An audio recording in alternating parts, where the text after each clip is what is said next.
Bonjour à tous et bienvenue dans l'analyse hebdo crypto de la team Tout ça, tout ça. Comme d'habitude, on commence avec l'analyse du Bitcoin. Alors, le Bitcoin qui a bien tenu ici son support aux alentours des 45 600. Comme d'habitude, vous le savez, on arrondit, on n'est pas à quelques dizaines de dollars près. Support qui faisait bien, autrefois office de résistance, et c'était justement cette résistance qui bloquait bien, le Bitcoin à la hausse. Et donc, par la suite, on avait à chaque fois une petite correction. Et vous pouvez même voir ici, depuis donc, novembre, le 10 novembre, quand on a quand même assez bien corrigé, on a eu bien, ce support qui a permis au Bitcoin de tenir jusqu'au 5 janvier, date à laquelle bien, ce support a été cassé par le bas. Comme d'habitude, on va travailler avec les moyennes mobiles et on va un peu regarder ce qu'il en est sur le Bitcoin. Sur le Bitcoin, on a cassé bien, la moyenne mobile 7 jours, donc on est repassé en dessous. Et si je reprends un peu l'historique, on a bloqué ici sous la moyenne mobile 200 jours. Alors, pourquoi c'est si important de repasser au-dessus de cette moyenne mobile 200 jours? Tout simplement parce que cette moyenne mobile nous donne une indication sur la tendance long terme, sur la tendance de fond.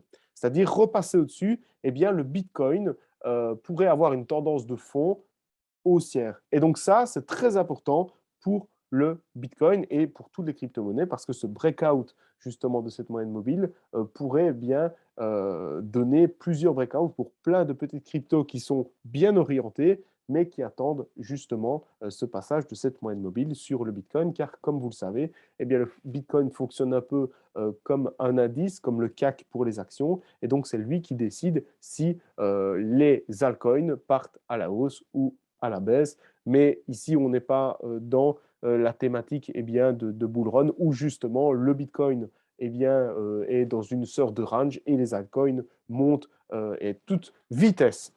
Donc ici, premier objectif, bien, tenir ce support, repasser au-dessus de cette moyenne mobile 7 jours, repasser au-dessus de cette moyenne mobile à 200 jours, très très très important, et puis aller chercher cette résistance à 49 000. Ce qui est quand même bien, sympa sur le Bitcoin, c'est tout simplement qu'on a eu cette bougie de correction, mais qu'on a réussi à racheter directement après, même si on n'arrive pas à passer cette moyenne mobile 7 jours. Preuve, par exemple, ici, quand on prend l'historique, on a quand même une bougie de correction, puis une plus grosse bougie de correction. Pareil ici, une bougie de correction, et puis une plus grosse bougie de correction. Donc on est plus ou moins ici, on a eu cette petite bougie. Cette bougie de correction est moins forte bien, que les précédentes, signe qu'il n'y a pas autant de vendeurs qu'autrefois. On va continuer l'analyse avec l'Ethereum. Donc, l'Ethereum ici, voilà, a cassé évidemment son range. Alors, l'Ethereum est dans une situation bien, assez compliquée parce qu'elle est passée au-dessus de sa moyenne mobile 200 jours. Mais on voit bien que cette bougie ici tente bien, de la casser par le bas.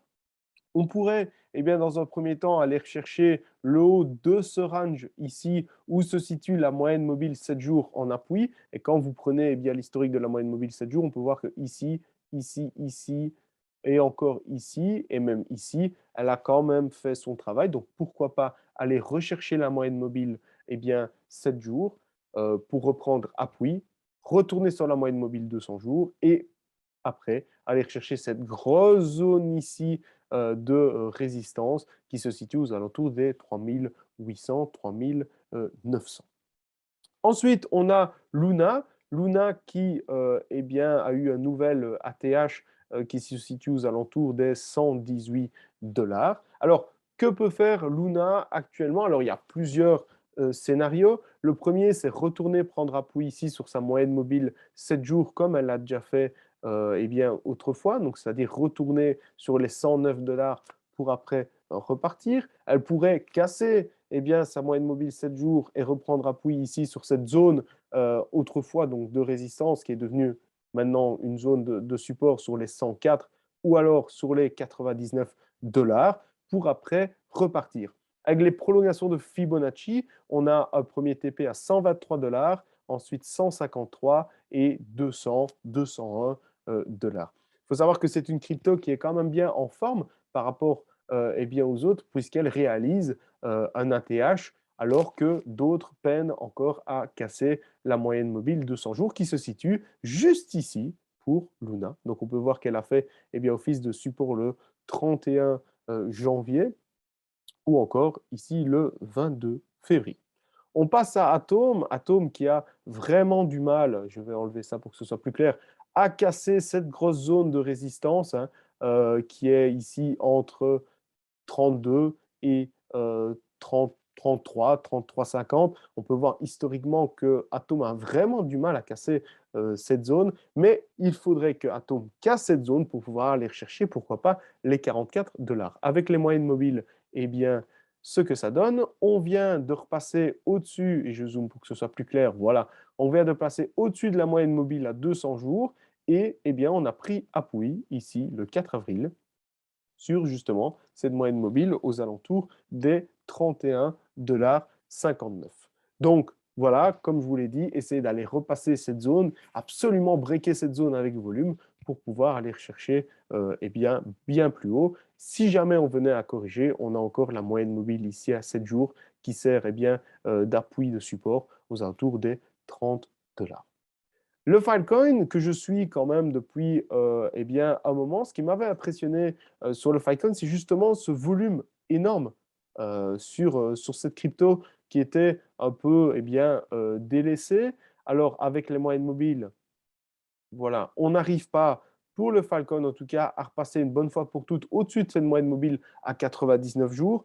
Je vous l'avais indiqué, c'était une moyenne mobile que je n'utilisais pas. Et puis en regardant avec Binance, j'ai vu qu'elle était quand même eh bien, très intéressante. Donc j'ai décidé de l'utiliser et elle sert effectivement dans pas mal de cas comme support ou résistance. Donc absolument aller breaker la zone des 26 $ pour aller chercher cette résistance qui ne passe pas, hein, cette résistance à 27,27 $. Et puis, vous avez tous les autres TP avec un objectif, évidemment, comme toutes les cryptos, d'aller chercher la moyenne mobile à 200 jours aux alentours des 40 $. Alors, le Tezos donc, qui est une de mes cryptos préférées.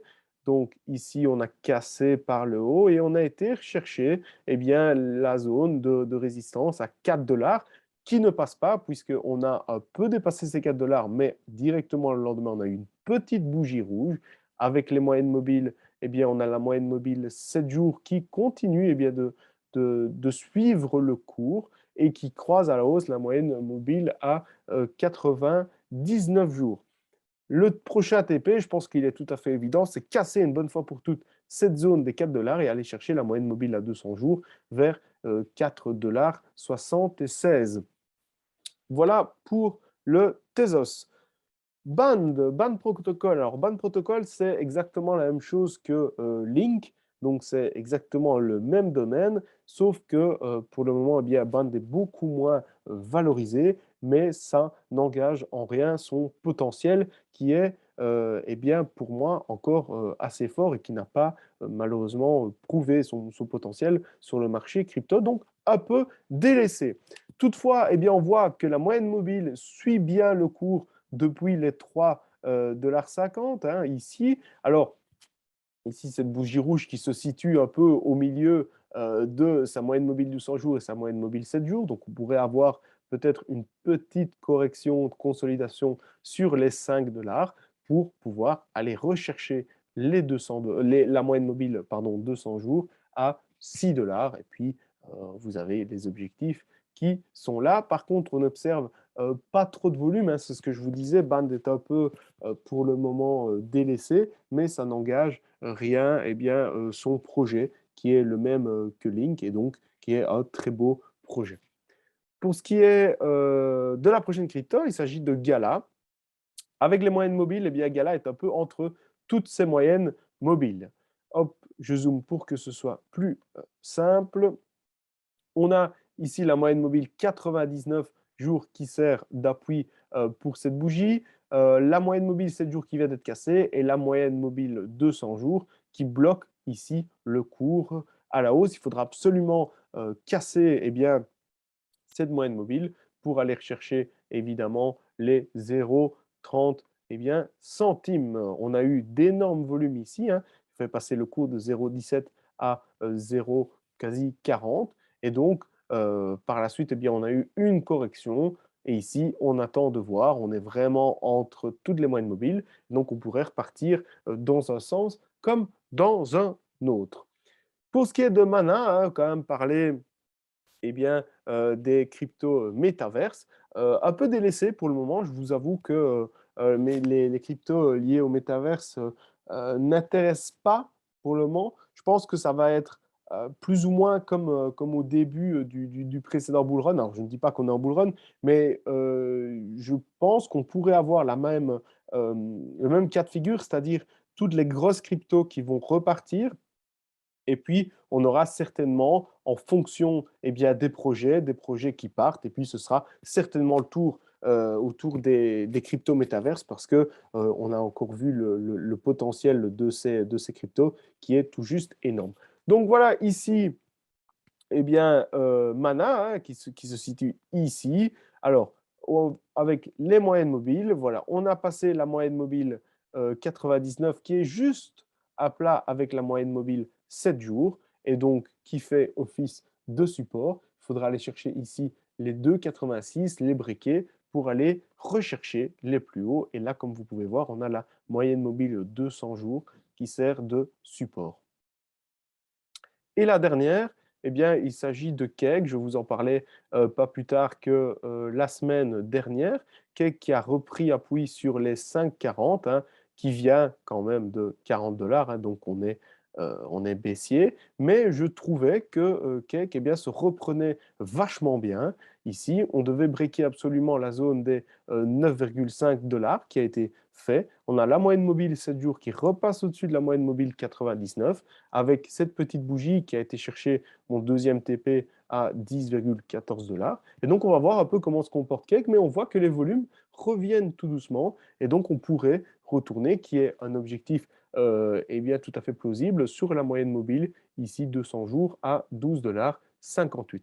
Voilà, c'était l'analyse hebdo des cryptos. J'espère que ça vous a plu. N'hésitez pas à mettre un commentaire sur cette analyse, à mettre un petit like, à partager. Ça nous donne du courage pour la suite. Merci à tous. Bonne journée.